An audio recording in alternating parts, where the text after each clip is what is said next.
The hospital waiting room smells like disinfectant and burnt coffee. It's 2:47 a.m. on a Tuesday, and my phone is ringing for the 6th time in 3 minutes. All 5 calls are from my mother, the same woman who forgot my birthday 3 years in a row. The worst part wasn't that they only called when they needed something, it was that I actually answered. Let me take you back 18 months, back when I was still Emma, the other daughter. My sister Charlotte was the golden child, Stanford MBA, corporate lawyer, married to a surgeon. Her Instagram looked like a luxury lifestyle magazine, exotic vacations, designer everything. That perfect life that made relatives say, "Why can't you be more like your sister?" at every family gathering. Then there was Marcus, my brother, the entrepreneur, the visionary, the one who'd started 3 companies that failed spectacularly, but was still treated like the next Steve Jobs at every Thanksgiving dinner. And me? I was the spare, the backup plan, the "at least we have Emma" kid.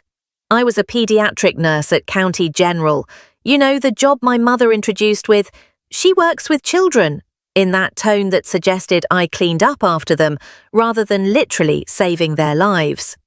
I drove a 7-year-old Honda Civic that Charlotte called vintage with a pitying smile.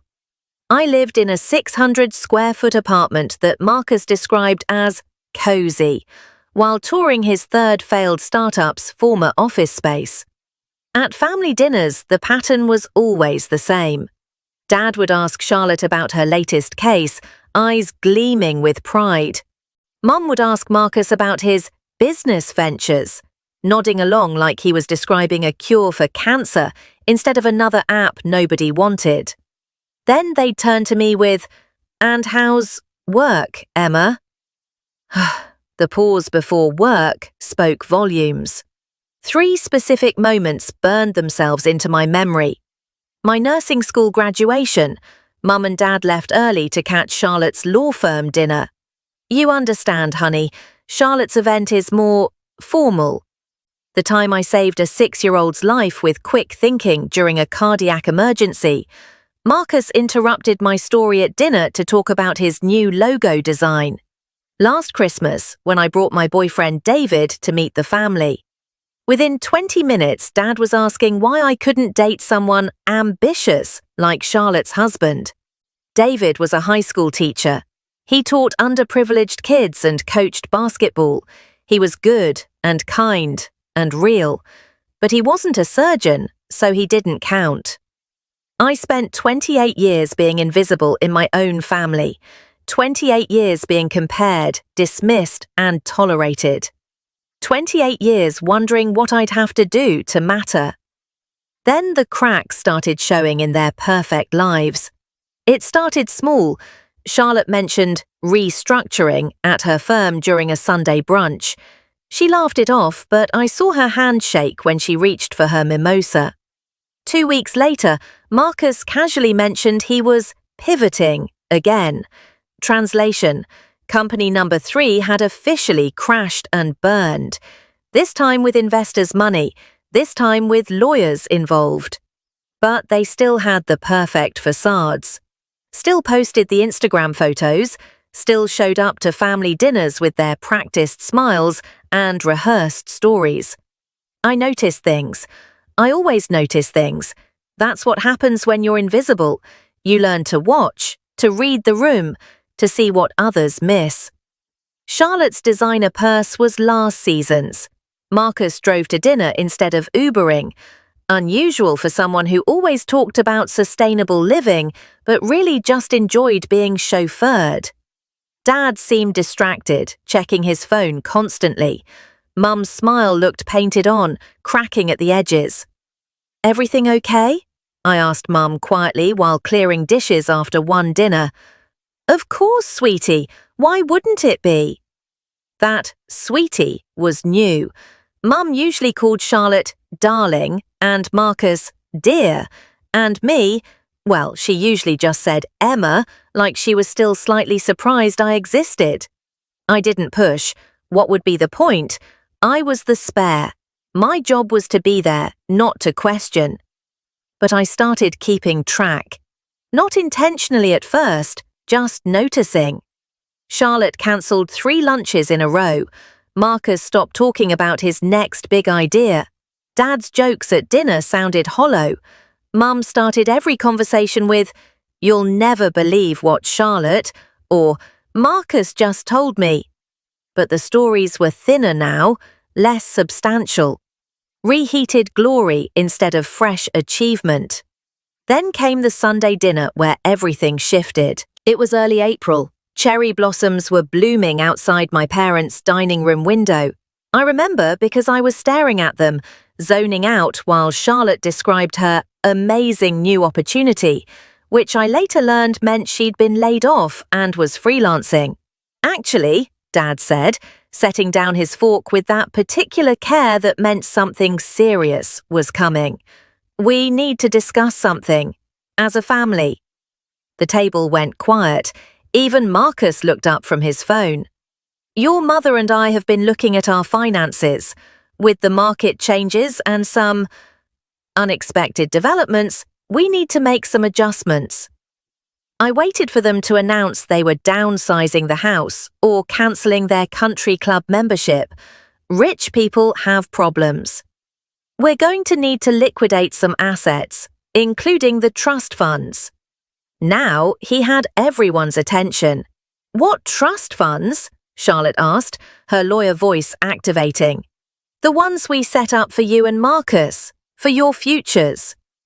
I felt that familiar sensation, the one where you're in a room but not quite part of it. There were trust funds, of course there were, for Charlotte and Marcus, for their futures. "Emma's scholarship fund will need to be redirected as well," Mum added, not looking at me. I blinked. "My what?"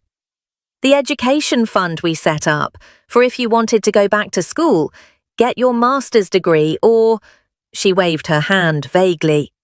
28 years. 28 years of being the spare, and they'd had money set aside for me this whole time.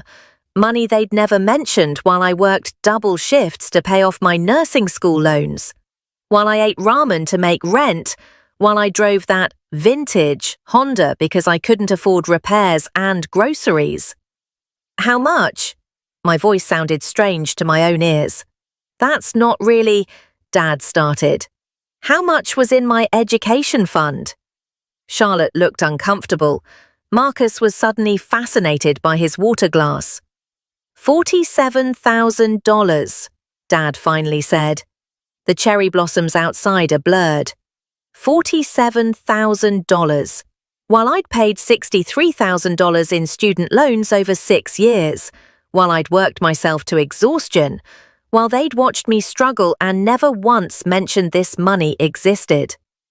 "And you're taking it now, to liquidate, for what exactly?" The silence stretched like taffy. "Charlotte's legal fees," Mum said quietly, "from the firm separation, and Marcus has some outstanding debts from the business that need to be handled carefully to avoid him getting sued," I finished. "Emma, you have to understand," Charlotte started, her voice taking on that reasonable tone she used in negotiations. "This is complicated. There are legal implications. My career is on the line. And I have investors threatening litigation," Marcus added. "Real consequences, not just—" He stopped, but I finished it for him. "Not just a nursing job I could get anywhere." Nobody contradicted me. "We'll pay you back," Dad said, "once things stabilize. This is just temporary. You're young, you have time to save again." "I'm 31 years old," I said. "I've been saving since I was 16. That money? That was supposed to be my future, my education, my choice." "We're family," Mum said, reaching for my hand. I pulled it back. "Family helps each other. When Charlotte and Marcus need support, they've had support their entire lives. What have I had?" The question hung in the air like smoke. "That's not fair," Charlotte said. We've always been there for you."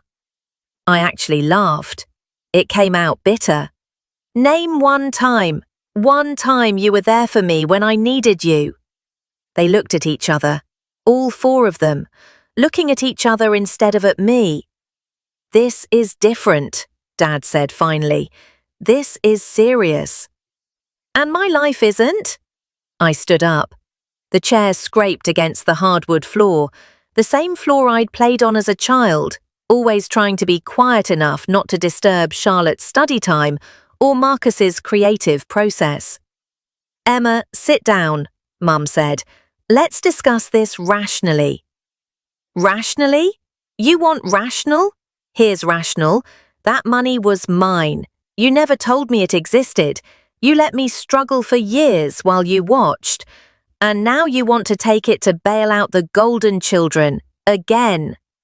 "It's not like that," Marcus said, but he wouldn't meet my eyes. "Then what is it like?" Nobody answered. I grabbed my purse. "I need to think." "Emma, please," Mum called as I headed for the door. "Don't be dramatic. We're just asking you to be a team player, to put family first for once." For once. For once. I turned back. "I've put family first my entire life. I've been quiet and convenient and grateful for scraps. I've celebrated your victories and consoled your defeats and never asked for anything. And you don't even see it. You've never seen me." I left, got in my vintage Honda, drove to the 600-square-foot apartment that was suddenly the only thing in my life that was truly mine. 3 days later, Charlotte showed up at my apartment. It was 11 p.m. on a Wednesday. I'd just finished a 12-hour shift where I'd held a mother while she said goodbye to her 4-year-old son. I was exhausted, hollowed out, running on nothing but muscle memory and spite. Charlotte stood in my doorway in $800 jeans and a cashmere sweater, her perfect hair slightly mussed, which for her was equivalent to a breakdown. "Can I come in?" I should have said no, but she was my sister. 28 years of conditioning doesn't disappear in 3 days. She sat on my thrift store couch and cried. Real tears, not the decorative ones she used in court. "I'm drowning, Emma. The firm isn't just letting me go, they're coming after me.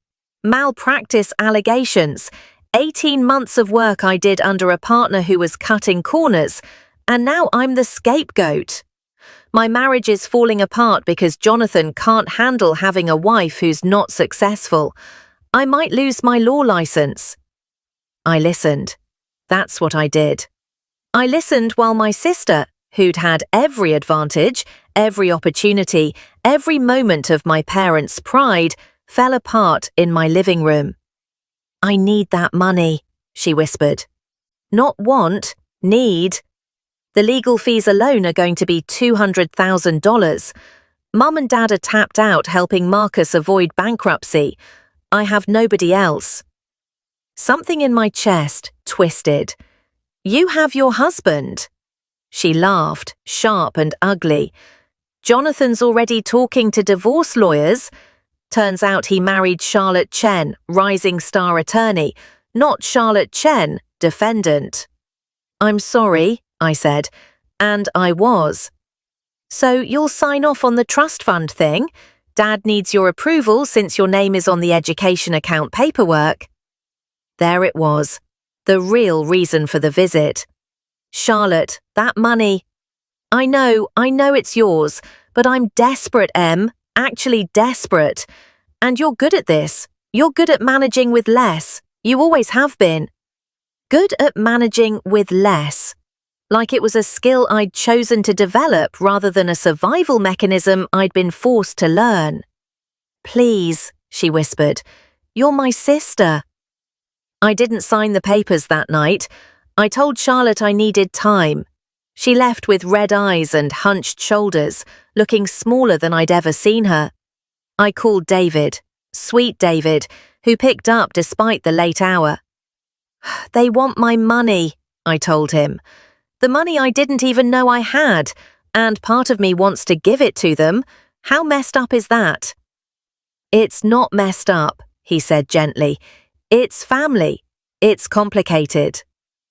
They've never been there for me. I know.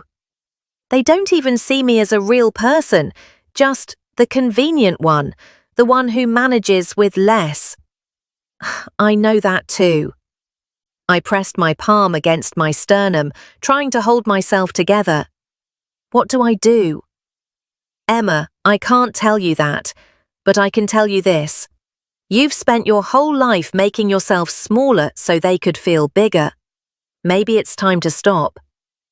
After we hung up, I sat in the dark and thought about $47,000, about what it represented.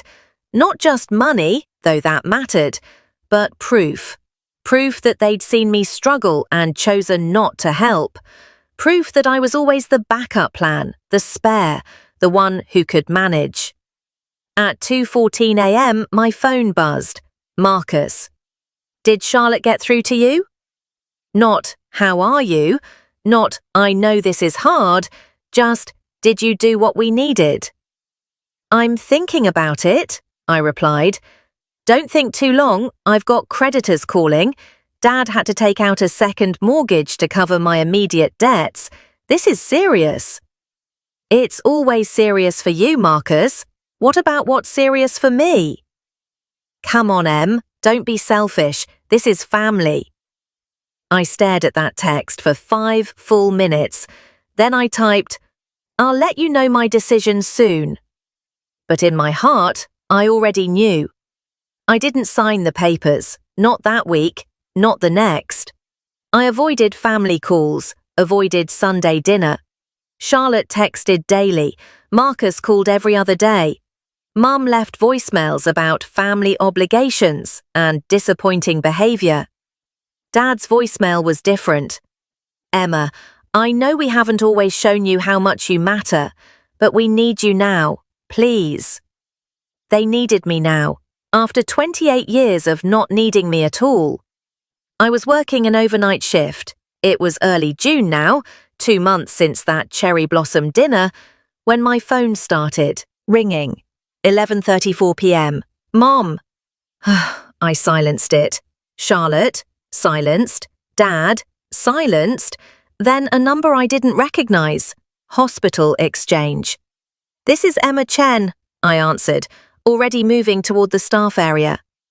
Ms. Chen, this is Memorial Hospital. Your father was brought in an hour ago. Cardiac event. Your mother said to call you. He's stable but in intensive care. The floor tilted. I'm coming. Which brings us back to that waiting room. 2:47 a.m. Disinfectant and burnt coffee.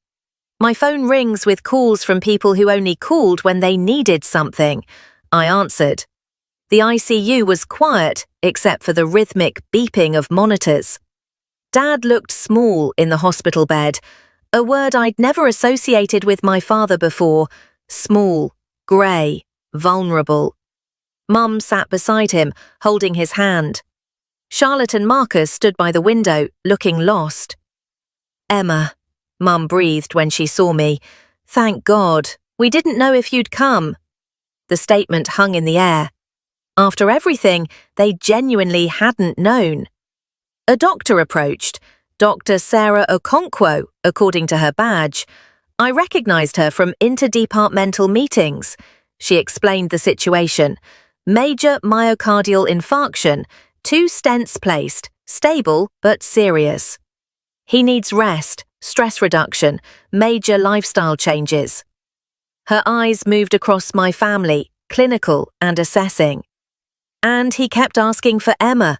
Even in the ER, before we sedated him, he kept saying, get Emma. Emma will know what to do. Charlotte made a small sound. Mum's face crumpled. You can see him, Dr. Okonkwo said to me specifically, but keep it brief. I approached the bed. Dad's eyes opened. They'd reduced his sedation. He whispered. You came. Of course I came. My voice cracked. I'm here. I'm sorry. His words were slurred but clear enough. For everything, for not seeing you, for taking you for granted, for only calling when we needed something. Tears burned my eyes. Dad, let me finish. I might not get another chance. He breathed carefully, monitoring equipment adjusting. You were always the easy one, the one we didn't worry about. You were strong and capable and you didn't need us, so we focused on the ones who did. But that wasn't fair. You did need us, and we weren't there. I couldn't speak, couldn't move. The money, your education fund, keep it. It's yours.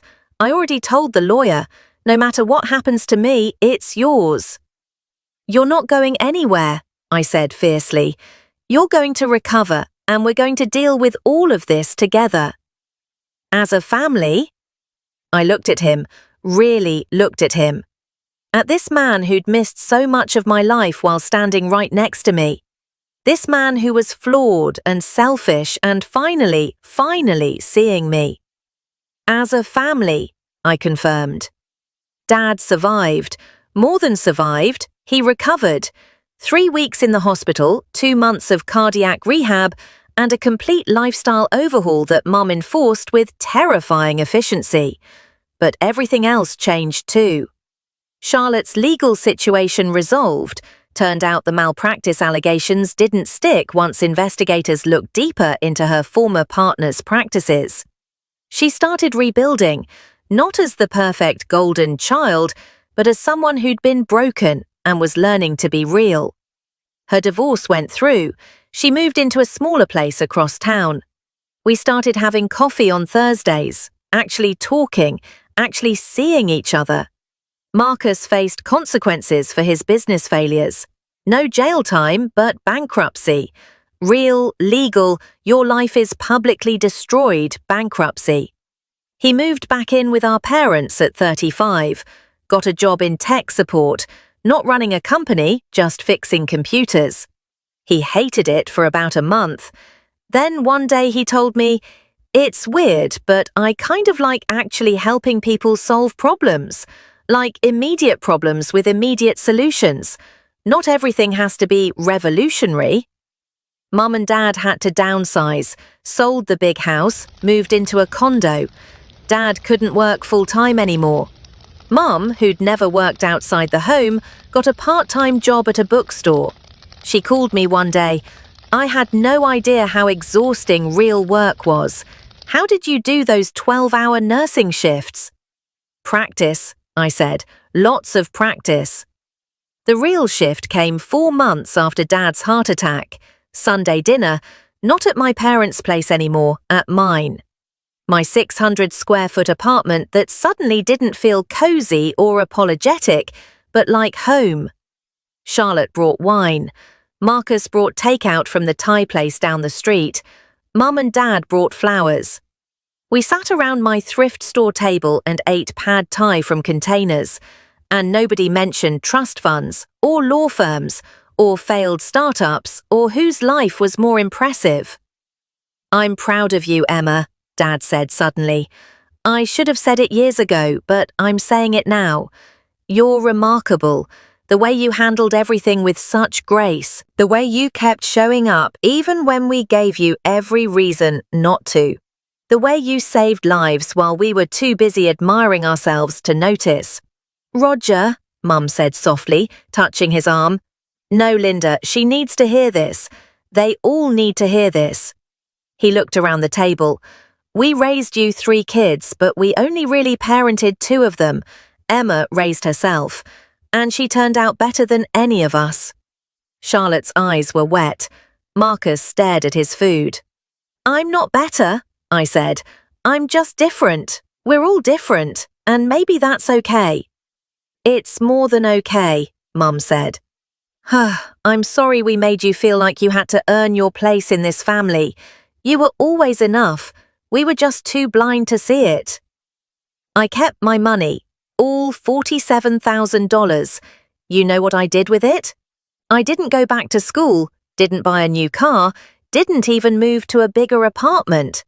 I started a scholarship fund for nursing students, specifically for the ones who were working 3 jobs while going to school, the invisible ones, the ones managing with less, the ones whose families didn't notice their struggles because they made it look easy. The Emma Chen Scholarship for Resilient Nursing Students. In my first year, I was able to help 3 students. This year, with some fundraising and a donation from Charlotte, who's rebuilding her career with a focus on healthcare law, we'll help 7. Marcus helped me build the website. He's actually good at the technical stuff when he's not trying to be a visionary. He just needed to be useful instead of revolutionary. Mum volunteers with the application process. She reads every essay personally, and she cries over at least half of them. "I had no idea," she kept saying. "I had no idea how hard so many people work just to survive." Dad comes to the annual scholarship dinners. He's not supposed to get too excited, but he can't help it when he meets the recipients. "These kids," he tells me every time, "they're going to change the world, just like you did." I didn't change the world. I just changed my family's world. Sometimes that's enough. Charlotte and I meet every Thursday for coffee. Sometimes we talk about deep stuff, trauma, forgiveness, rebuilding trust. Sometimes we just gossip about dating apps and complain about our mother's text messages. Both are important. Marcus is dating someone he met at work. She's a customer service rep who thinks his failed entrepreneur past is character building rather than embarrassing. He seems lighter now, less desperate to prove something, just Marcus. It's nice. David and I got engaged. Nothing dramatic, just him asking me one night while we were watching TV, both of us in sweatpants, eating ice cream from the container. "Want to make this official?" he said. "Yeah," I said. "I really do." The wedding will be small. My family will be there, all of them, the messy, flawed, finally seeing each other versions. And for the first time in my life, I won't be wondering if I'm enough. I'll know I am. Because here's what I learned. Being the spare doesn't mean being spare parts. Being the one who manages with less doesn't mean you deserve less. Being invisible doesn't mean you're not important. Sometimes it just means you're surrounded by people who can't see past themselves. My family treated me like a spare until I became the only one they needed.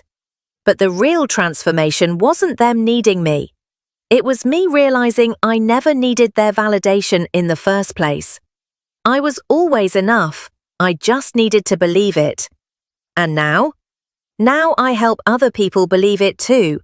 One scholarship at a time. One conversation at a time, one small act of seeing someone, really seeing them, at a time. My name is Emma Chen. I'm a pediatric nurse. I drive a 7-year-old Honda Civic. I live in a 600-square-foot apartment, and I spent 28 years being invisible to the people who were supposed to see me first.